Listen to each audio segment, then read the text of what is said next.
It's Friday. If you're planning on entering the Gems' Christmas tournament this weekend for $500 prize pool minimum, it's probably going to go up. It was like $700 last time, and you have no idea what to play or what the tournament meta is going to look like because you've seen so many different decks running around, you've come to the right place because I have not quite figured it out, but I have enough information to try and help you guide through the thought process on what decks you should be bringing this weekend and what you need to watch out for thanks to the new Cosmic Creation cards.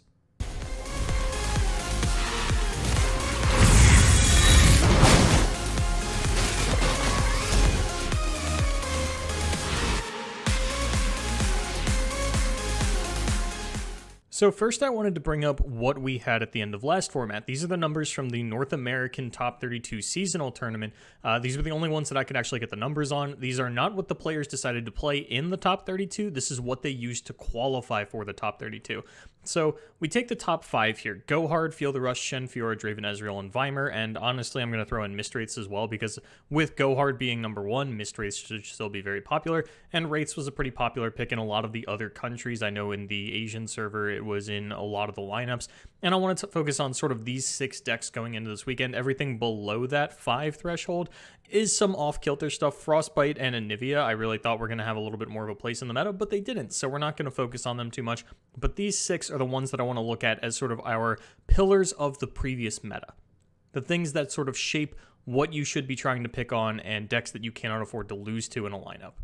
Rather than focus on an anecdotal tier list with little to no evidence or just fight night evidence, I figured it was better to just show you what the old archetypes were that we're going to be building our basis around, as well as the new archetypes that have popped up that seem tournament viable given what we expect out of the old format to stick around and perform and be very popular this weekend. Now, a lot of these lists are based on the fight nights that happen tonight, and I do want to say that there is a very big difference between the fight night 2-deck region-locked no ban meta and the Riot format meta that you're going to be playing in this weekend. This is actually probably one of the most polarized differences between the two formats that we have seen ever. There was very little Go Hard, very little Feel the Rush because the decks at the top of the format are very exploitable. If you know that you're going to be seeing a lot of Feel the Rush, you can just bring 2 decks that beat Feel the Rush. It's not that difficult to do. Once you add the ban as well as the 3rd deck, things get a lot harder. The format looks a lot different. That's why if you looked at the Fight Night deck list or you watched Fight Night, things look very different. And I did want to mention Vimer actually did end up winning the European Fight Night alongside Frostbite Midrange, so that's kind of where they're on here. Also, Frostbite Midrange is something that I thought would have had a higher presence in the past format, but also deals pretty well with the new cards that we're seeing pop up in the new archetypes, specifically Grand Plaza. So I expect to see a bit of resurgence in Frostbite Midrange this weekend, especially since it is one of the older decks that got more of a facelift, as the deck that was piloted by Krisheka to a victory at Europe Fight Night was actually Ash Riven, which is the only Riven deck that I've seen so far that I really feel like has a foothold in the meta. So, looking at these old archetypes, at this point, if you've been watching my videos for literally any amount of time, or just following competitive Runeterra, you know what these look like. Shen Fiora, TF Gohard, Feel the Rush, Mist Wraiths, and Draven Ezreal. These decks didn't really get any new cards to play with. I don't think there's anything new in Shen Fiora. Most of them are not running Grand Plaza. TF Gohard also didn't get anything, neither did Feel the Rush. Mist Wraiths, some of them are kind of trying out the new silence/take blockers off the field in place of the Atrocity, but that seems like more of a Nightfall concept than actual Mist Wraiths, and the place in the meta for it is to pick on Feel the Rush and Go Hard anyway, so it doesn't really matter. And then Draven Ezreal, of course, adding Ballistic Bot, one of the better cards in the new set. Vimer got a couple of new tools, and of course Frostbite Midrange looks totally different. That's what these sample deck lists are for. We're just going to focus on the archetype specifically, not get too deep into the deck lists unless I feel like we need to take that kind of a detour. And then on the side of new archetypes, there are a couple that I wanted to focus in on. As you can see here, obviously there are a lot of different Plaza decks, and this matters a lot going into the Riot format tournament because you can very easily run 3 Plaza decks this weekend. There's very little champion overlap because you really get to pick and choose what you want. We've seen Championless, we've seen Lucian, Kalista, Hecarim, Garen, Scouts runs MF Quinn still. You can very, very easily make 3 Plaza decks. It is not at all difficult. You don't even have to think about it if that is the route that you want to go, and that is a lineup that I think you will see. Maybe not in the top cut, but definitely will run into. And then the only other new decks that have sort of popped out are Hexcore Foundry decks, which I think might have a spot in the meta thanks to the perceivably good Go Hard matchup, because yes, you are accelerating your opponent with the Hexcore Foundry, getting them to their Go Hards and pack your bags a little bit faster, but you're also playing a mushroom package. You are really filling up and punishing them for drawing a lot of cards. So it does seem like a natural counter to the Go Hard, specifically the Bilgewater version, which is what I expect you'll see a little bit more of. And also you're running your own Go Hard, so you can consistently match them on that. You know, you're not going to get aggroed out by things like the Petty Officer because you have your own Go Hards and 1 mana or 1 damage and 2 damage removal. You're a pretty good counter to a strategy like that, I would imagine. And then we have Targon's Peak Field of Rush, which I bring up because having a second Field of Rush deck in a Go Hard meta is something that appeals to a lot of players. One archetype that I think a lot of players have been experimenting with that I didn't get in here is Zoe, mostly because, one, I actually couldn't find a centralized list. People are very sort of conflicted on what a Zoe deck actually looks like right now, as well as I honestly don't feel optimistic about its matchups into both Field of Rush and Go Hard, the two most popular decks of the format. If you'll remember from the breakdown of top 32 for North America, Field of Rush and Go Hard were both tied for most played deck. But overall, I don't love the idea of the Zoe decks that I've seen into this meta, just because the Go Hards are pretty much across the board really have settled on that Withering Whale and Keg strategy. We're seeing more Petty Officers, more Gangplanks. A couple people still go in the Elite route, but you're seeing Boxes and Withering Whales in just about every list, and then the Avalanches out of Field of Rush are absolutely devastating to just about every Zoe list that I've seen at this point. So honestly, I don't think you're going to see too much play with it. I did not choose to include any of the lists here just because they are so diversified, and I don't want to mislead you by giving you a sample Zoe list or even regional combination, because I've seen so many different ones, Shadow Isle, Freljord, whatever.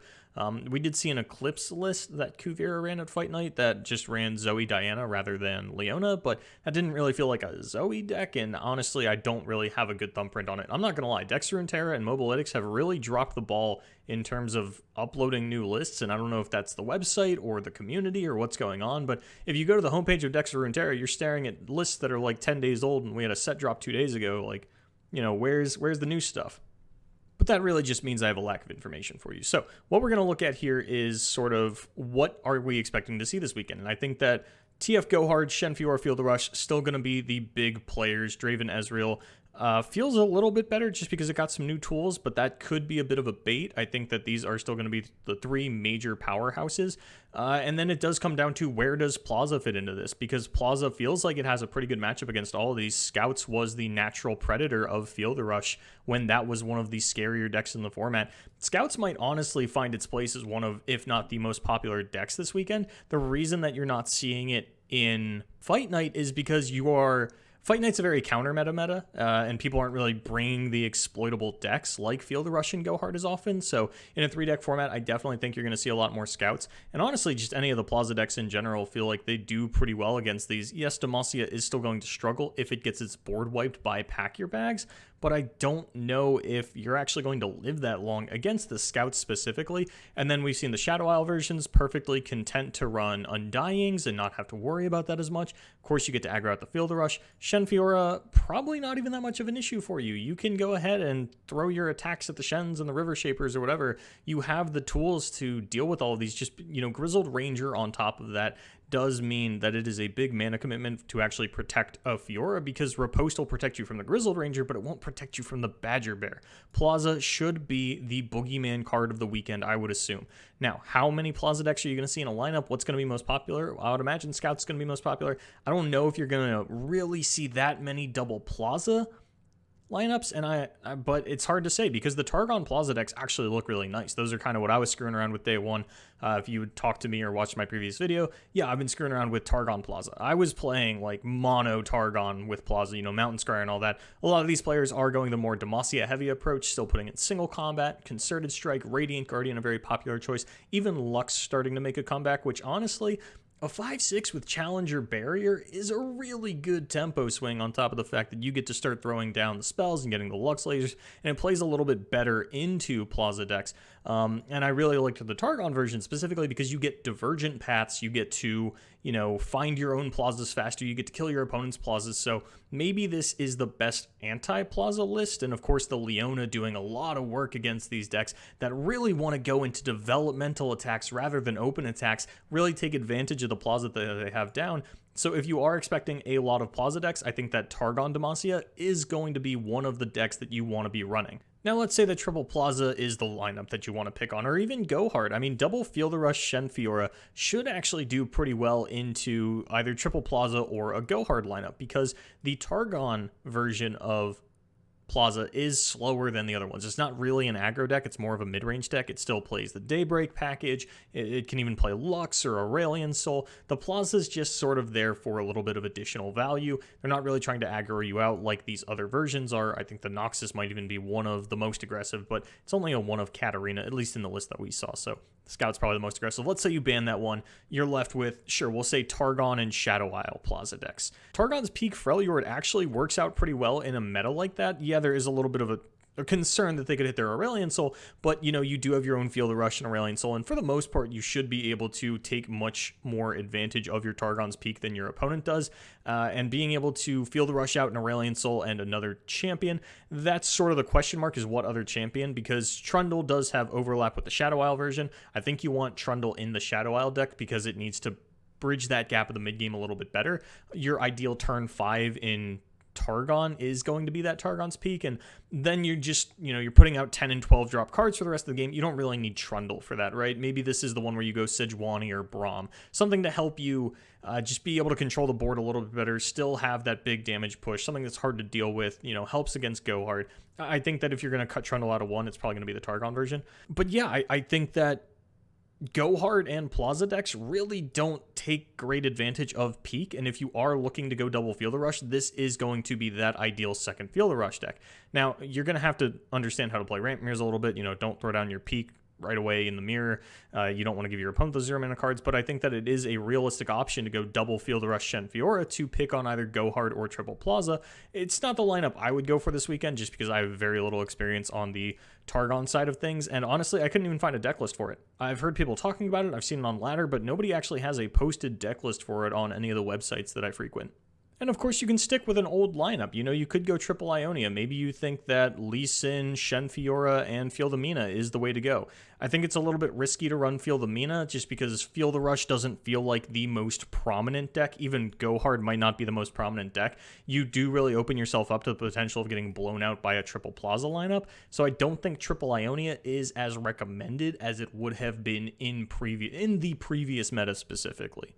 So let's touch on these other decks for a second here. Draven Ezreal, I think, is actually going to do pretty well. Wraiths really doesn't strike me as something that's going to pair well into the Triple Plaza or even any amount of Plaza, so I don't think you're getting those clean, go hard, feel the rush lineups that you used to, that you get a good matchup with in Wraiths, and I honestly expect this deck to start to fall off a decent amount as we get more into a Demacia-centric meta. That's just kind of the way that Wraiths and Fearsome in general have always been, so I honestly think we are going to see a big, drastic drop-off in the Wraiths this weekend. Draven Ezreal still feels fine, you know, it got a couple of cool new tools. It's a safe deck, quote unquote. It doesn't deal super well with Plaza unless you can put in some landmark removal, which you might have to do. It feels pretty bad, but you know, having that additional burn when Captain Farron is your win con isn't the worst thing in the world. Vimer, if you know how to play it, go ahead and play Vimer. If you don't, stay away from this deck. Frostbite midrange might be the spike into the meta that you're looking for. Just load up on those Frostbite effects, really negate the scout attacks coming out of the Plaza, because Grizzled Ranger is the scariest card in that deck for the most part. You know, getting a 4-2 with Challenger that turns into a 4-5 with Challenger means that you have one card that could kill just about anything in the game. But Frostbite midrange, you know, being able to just Brittle Steel that and have it die on a unit, it's actually a little bit scary because it does have Challenger. You can't prevent it from dying. They will still get the Grizzled Ranger value, which is something that we haven't seen before. So I don't know if Frostbite midrange is as strong of a spike deck as you really want it to be. The Grand Plaza decks still play pretty okay on defense. They can get a pretty bad unit up to the highest attack threshold to negate your Ashe because of the Plaza, and you don't get to take out a sort of ideal target. The Riven is a little interesting. It might be a little cheeky. If you can go for more quick attack stuff, I don't hate it, but this is sort of a run at your own risk kind of deck. I don't love it. I don't hate it. I do think that, you know, Triple Plaza, Feel the Rush, Go Hard, not even Triple Plaza, just Plaza, Feel the Rush, Go Hard. These are the decks to be looking out for this weekend. And as good as Shen Fiora was, I think it is a little bit less safe than it used to be, but it does still have its good matchups against the things that are weak to Ionia. But I really think that Plaza is going to be the card of the weekend, for sure, 100%. And that is my take on the meta for the opening weekend. Unfortunately, I can't solve it for you because there are still a lot of unknown variables, and more than anything, I want to avoid misleading you. I would rather outlay the problems before you and let you come to your own conclusions than give you incorrect information. While I do think that Plaza is going to be the most popular deck, that is still just an opinion of mine. You know, you could disagree with me. You could say, actually, the Plaza decks are really weak. I have the perfect counter lineup for it. Maybe you take my word for it. Maybe you don't. That's kind of the beauty of all this, right? I am going to be casting the Gems tournament this weekend, so be sure to check that out. It's going to be Saturday and Sunday at twitch.tv/castergems. I actually don't know the start time. I have to figure that out. But yeah, you know, thank you guys so much for watching. I'm really excited for this opening weekend of Cosmic Creations. My name is Boulevard, and until next time, good luck in your tournaments.